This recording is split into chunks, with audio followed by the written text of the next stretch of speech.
What's up, guys? What's up, guys? What's up? It's your boy Ryan here with East Coast Athletics, and tonight I have a few things that I want to get off my chest. Over the weekend or for the past week, I should say, because I think we've had a whole week of no track and field, so it gave me a lot of time to think and go over a lot of the races, watch them over, analyze. And after doing that, I have a lot of thoughts. I have a lot of things that I want to say.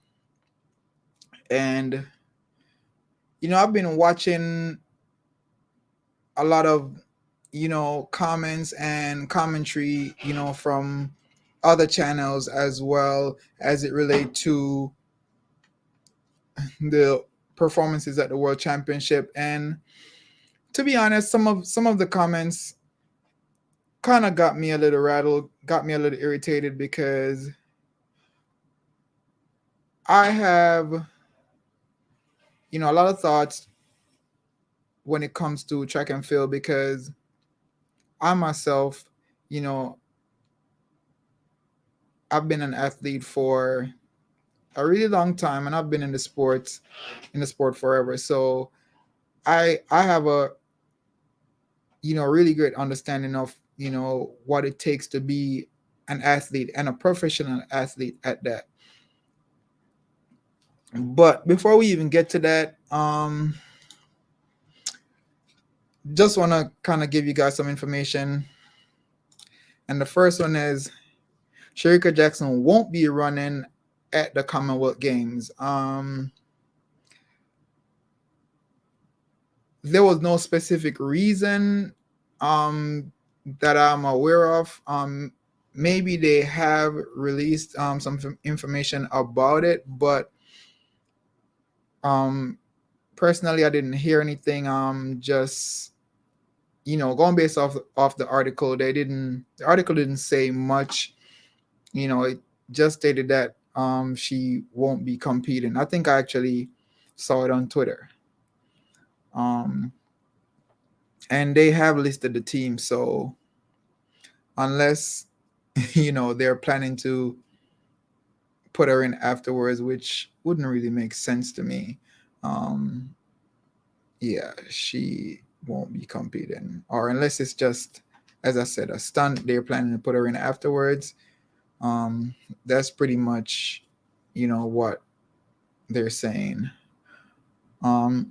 It's kind of, I think it's kind of sad though because earlier in the week, well, in last week, her name was on the start list along with Mamboma, her main competitor from last season, and I really wanted to see that matchup. So, if she's not competing, it's unfortunate because I really wanted her to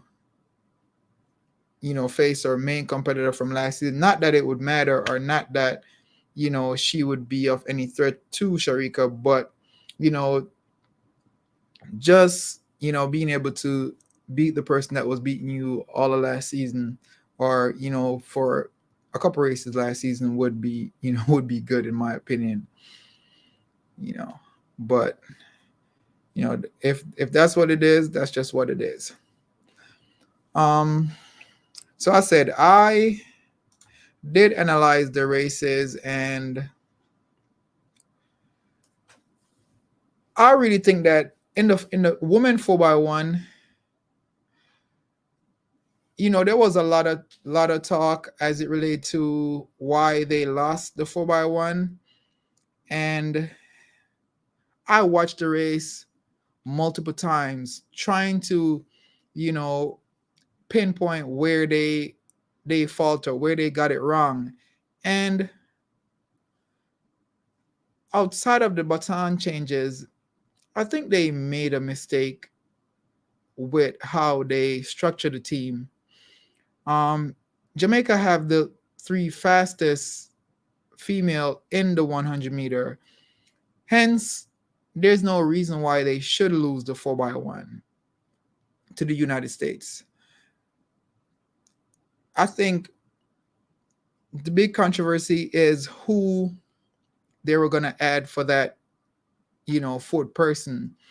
And I'm always of the belief that if you earn your spot, you should keep your spot. And with that being said, Nelson, who was the starter of the 4x1 in the finals, she was fourth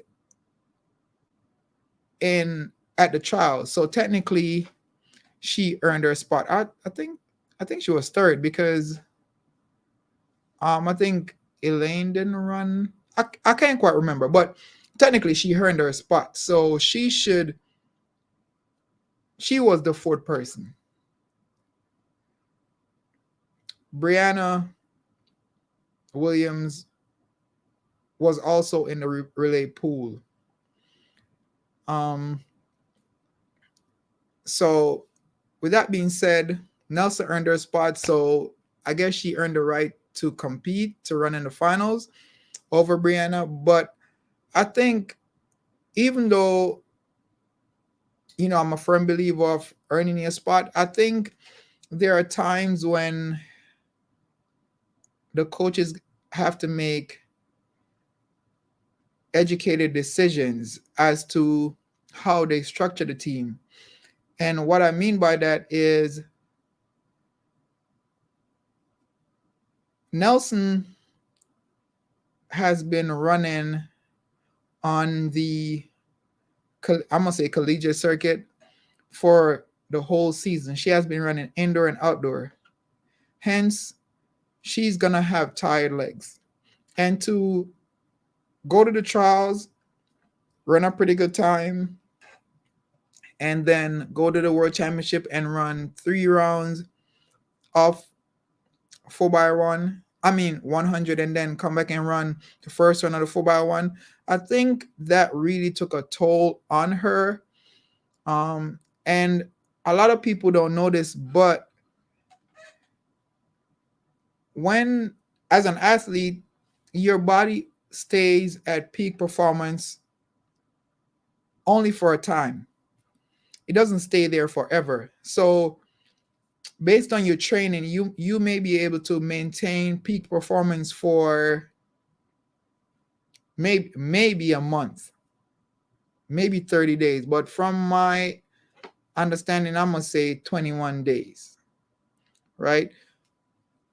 But you have to take into consideration that she has ran more than 20 races for the season. Way more than 20 races, because you got to talk about 60 and 200 indoor. Then you got to talk about the 1 and the 2 outdoor and 4x1. And those are all for her college, for her university, right? So that's a lot of race. And I think I mentioned this before. Collegiate athletes run pretty much every weekend. So whether we want to accept it or not, athletes do get burnt out. It's just a fact that everyone got to face. You got to earn your scholarship, so you have to compete. There's no way around that. There's no skipping this week, competing next week, regardless of if you're the fastest on the team or not. And with that being said, you do get tired, you do get burnt out. And I watched the qualifying run of the 4x1, and they did show the splits. And Brianna Williams ran a faster time than Nelson. So I think that's where, at that point, I think the coaching staff should have stepped in and make the educated decision of choosing Brianna over Nelson. Not for the fact that Brianna ran a faster time, but for the fact that Brianna's legs are fresh. the 4x1 first round is the only race that Brianna Williams ran. She didn't run anything else, and she was training the whole time. So it wasn't a case where she was racing and her legs, were dead or tired or whatever. It was, a case where she was training, getting ready for that 4x1. And she came out and ran the best split, the best time. So they should have made a decision to put Brianna Williams with the next three girls, because at that point you're putting four professional athletes out there who have pretty much prepared their whole season for this big stage. Nelson, on the other hand, did not prepare for the World Championship. She prepared for NCAA Championship. That's what she was prepared for. However, she was able to extend her season to the World Championship, which is a plus. But that's not what her season was geared towards. And in the latter part of her season, she's going to be winding down. She's not going to be getting faster and faster, because she more than likely is out of that peak phase. While Brianna Williams and the other three girls, they're pretty much just hitting their peak phase. So putting Brianna Williams in, seeing that she's fresh and she was just training the whole time that she was there, would have been a really smart decision. Right? And unfortunately, they didn't do that. But, I think that would have been the smart thing to do.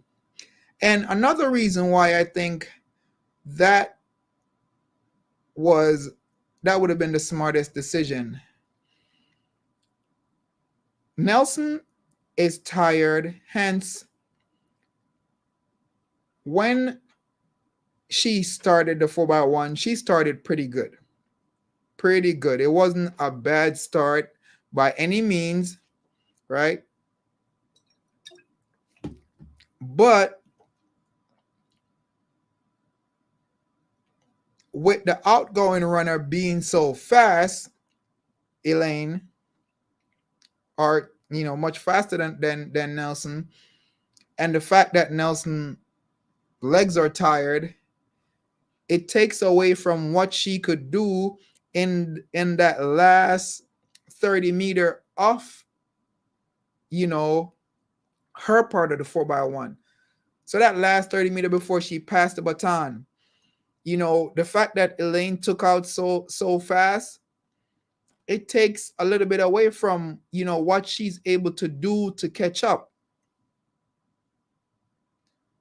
Because if you're the incoming runner on a 4x1 team and you realize that your teammate moved a little early, or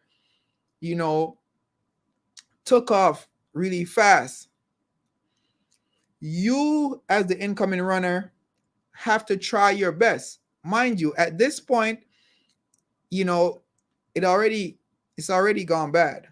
So you as the incoming runner have to try to maintain that top speed for as long as you can to ensure that the baton is passed from you to the outgoing runner. But when you're tired, that's harder to do, because instead of maintaining that speed, now you're slowing down. So instead of you catching the outgoing runner, it's as if the gap between you and the outgoing runner is the same. That wouldn't have happened if Brianna Williams had started the 4x1. And I feel like Brianna would have given the same start, because she have a good start as well. So I think that played a part.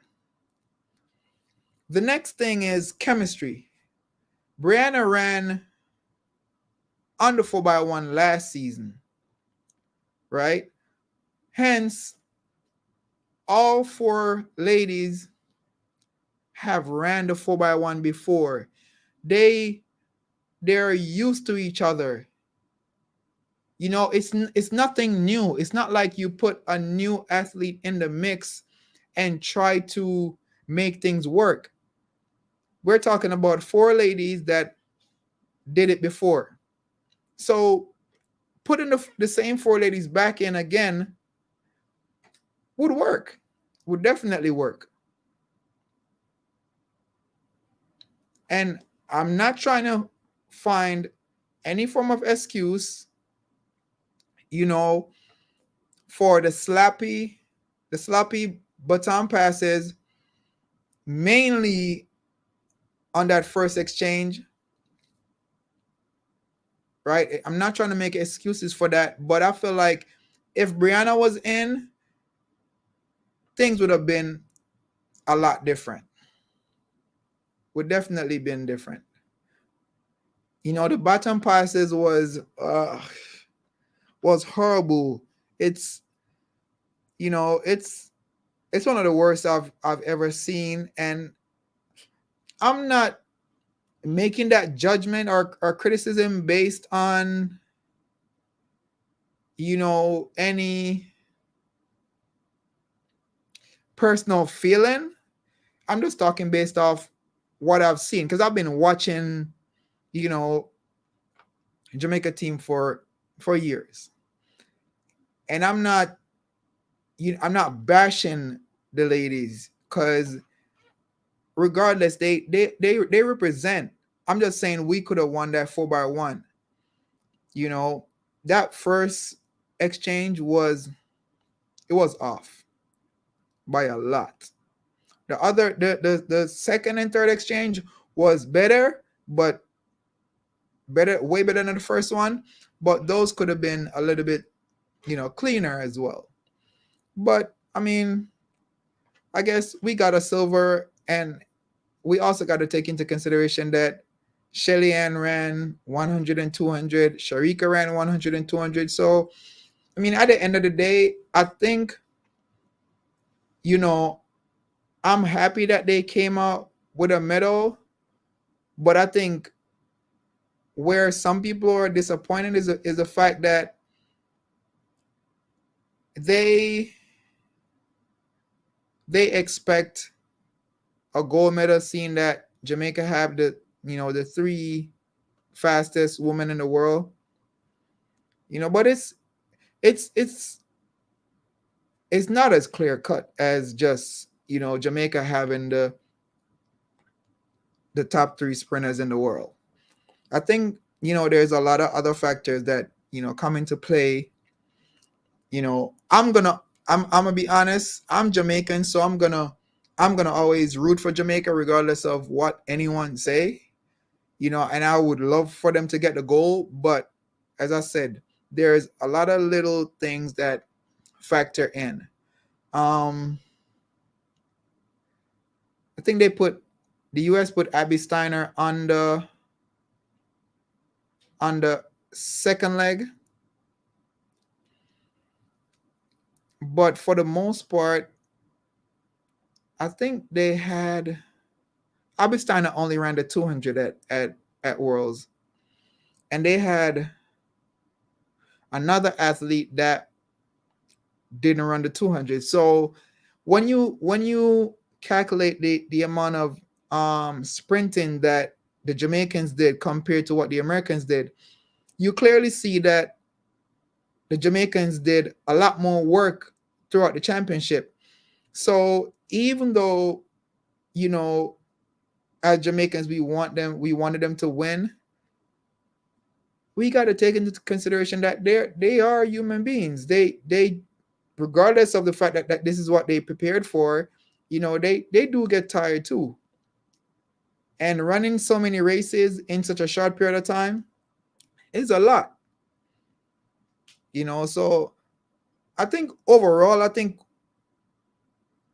we really should, be happy with the result that we got. But the reason why I even make mention of it is the fact that it's something to highlight, to make sure that the next time around something similar don't happen, or so we could get a better understanding of the dynamic of a 4x1. In case we see something similar in the future, we're able to understand that, oh wow, if they do this, then they will be able to get this result, or it's possible for them to get this result. you know that's the reason why I personally put it as one of my topics tonight, because I feel like talking about it will give some of the audience, some of my viewers, a better understanding of what the 4x1 consists of, and what play play a factor or role into whether you win or you lose. But regardless, I'm always gonna be proud of my Jamaicans, because making the team in itself is a lot. It's not easy to make a world championship team, whether it's on the men's side or the women's side. I think it's really difficult to make the team, because you have to train for 8 to 10 months.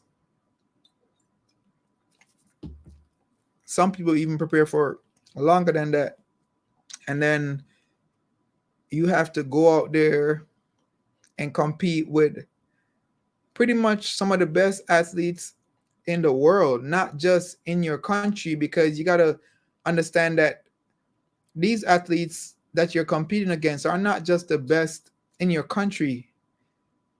When they go on the world stage, they're competing and winning against everyone. So when you go up against, say for example, as a female, you go up against Shelly and Fraser, you're going up against an Olympic champion, a world champion. And the same thing with Sherika Jackson and Elaine Thompson. So it's difficult to make the team. It's not easy. Which kind of leads me to my next topic.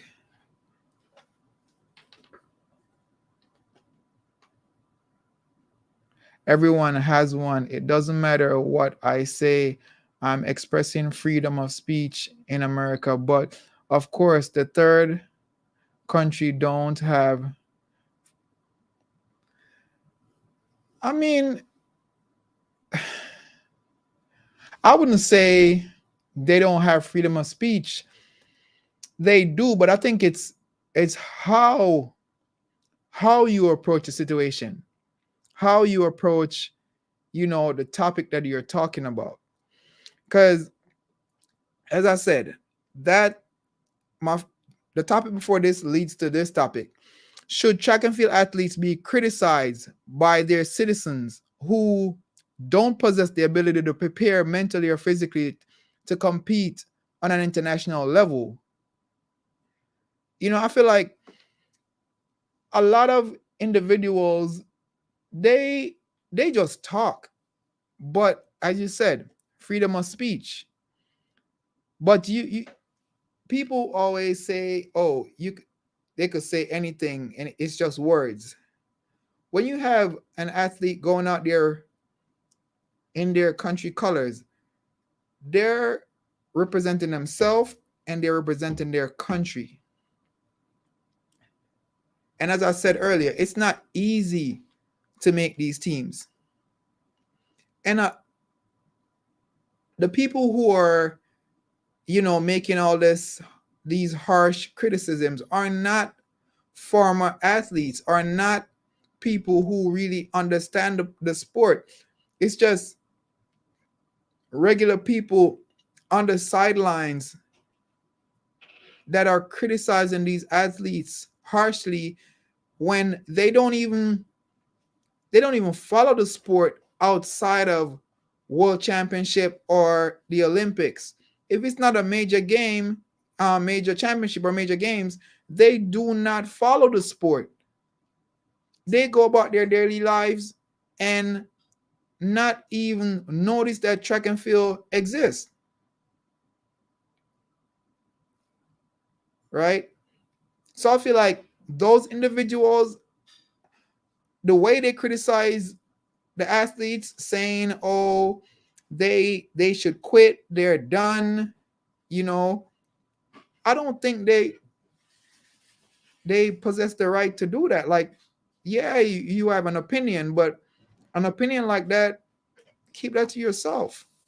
Because at the end of the day, you're not thinking about how these athletes eat, how they feed their family, how they pay their bills. A lot of them, that's their job. Just the same way we have a regular 9 to 5, track and field is their job. So they have to go out there and compete, even if they don't win every time they go out there. Even if you think that they're too old or they should quit, I mean, again, that's your opinion. They have to do what is best for them. And if competing at that level is what's best for them, who are you to say otherwise?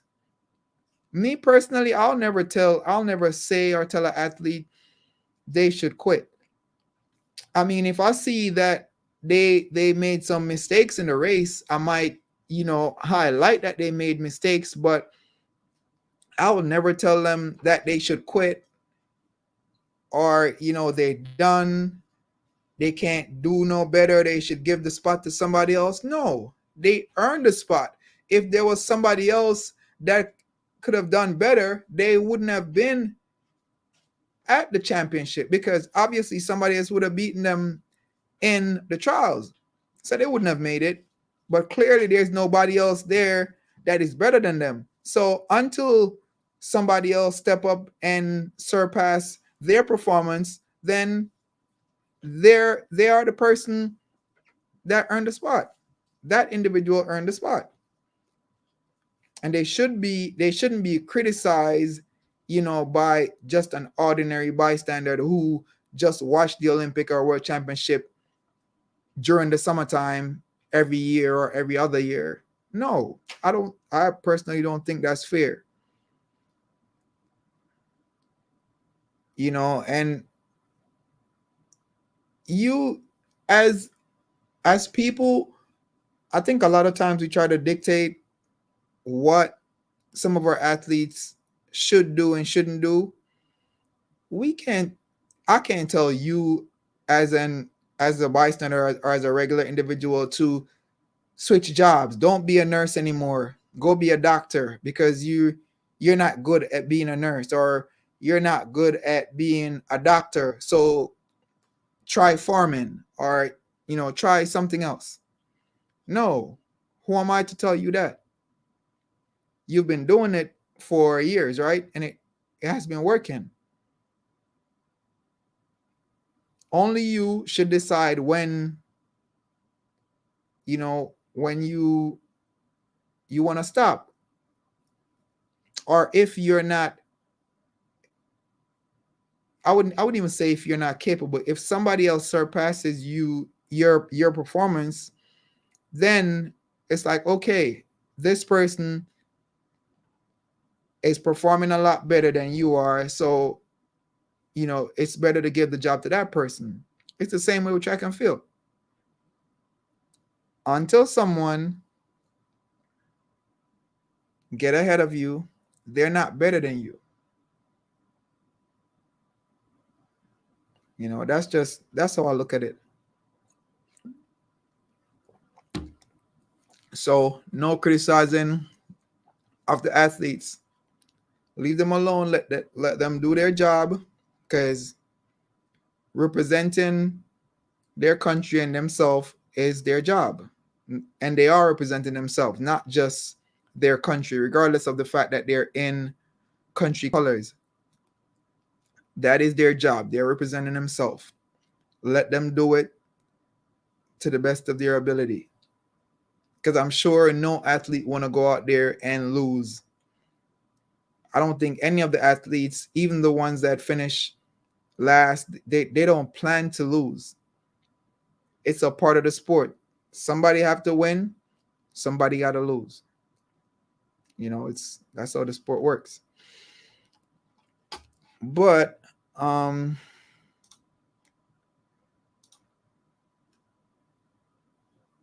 mere fact that we were talking about Brianna Williams not competing, well, Brianna Williams didn't get to run in the 4x1 at the World Championship. She will be part of the relay pool at I think it's Birmingham, because she's a part of the Commonwealth team. So more than likely, she'll get the chance to run on the 4x1. I would say in this week, because the championship, the Commonwealth Championship really starts tomorrow. So I think the 100 goes off tomorrow. The heats. I would have to. I had it up earlier, but I don't know how. I think this is it.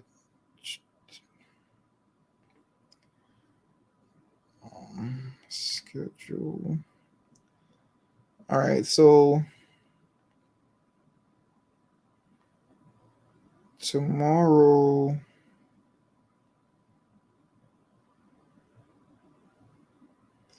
I'm almost certain the track and field starts tomorrow, but I'm trying to. I was looking at the list of events. I think it was last night. I'm trying to find it right now. It says track and field starts. It says 9 to 14 local time, and I'm assuming that's American time. So 9 a.m. to. Well, how would that? Oh, because England they're ahead of us.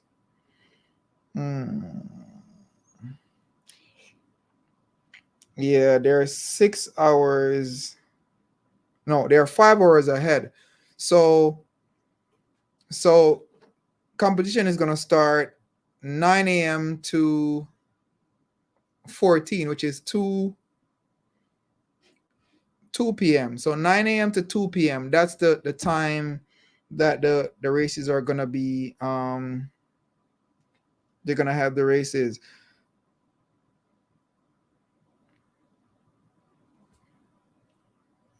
And then let me see.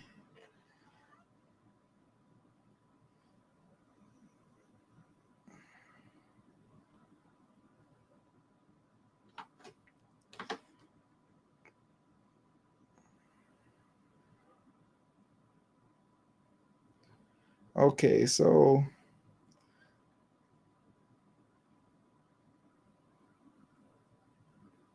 let me go to Saturday. Oh, that's Friday. Saturday. Scroll down to this is Sunday. There's a whole lot of scrolling.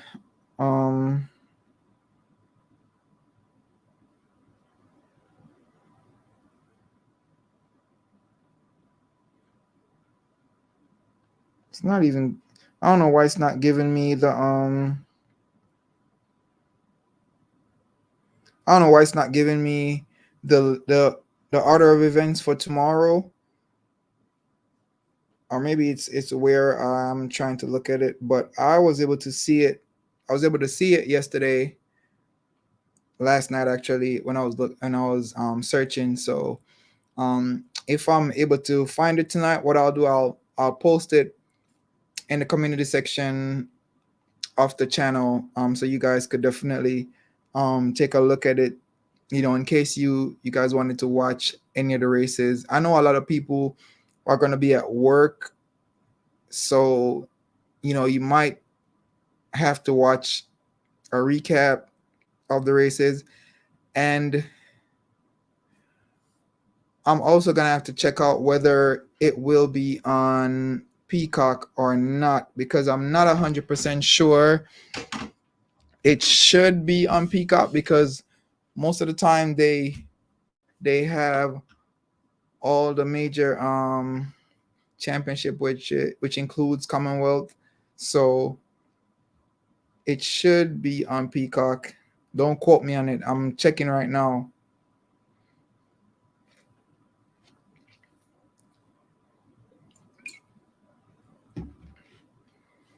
I am checking right now.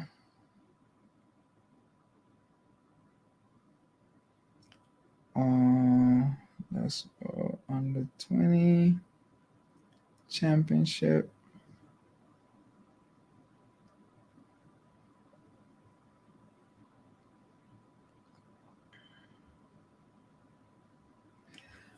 I'm not seeing it here.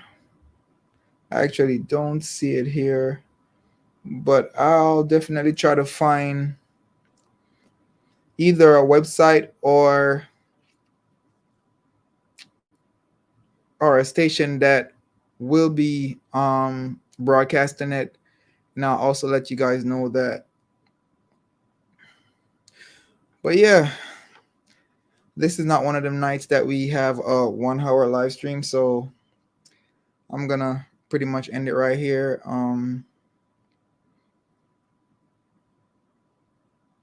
Yeah, I'm pretty much gonna end it right here. So just look out for that post in the community section come tomorrow.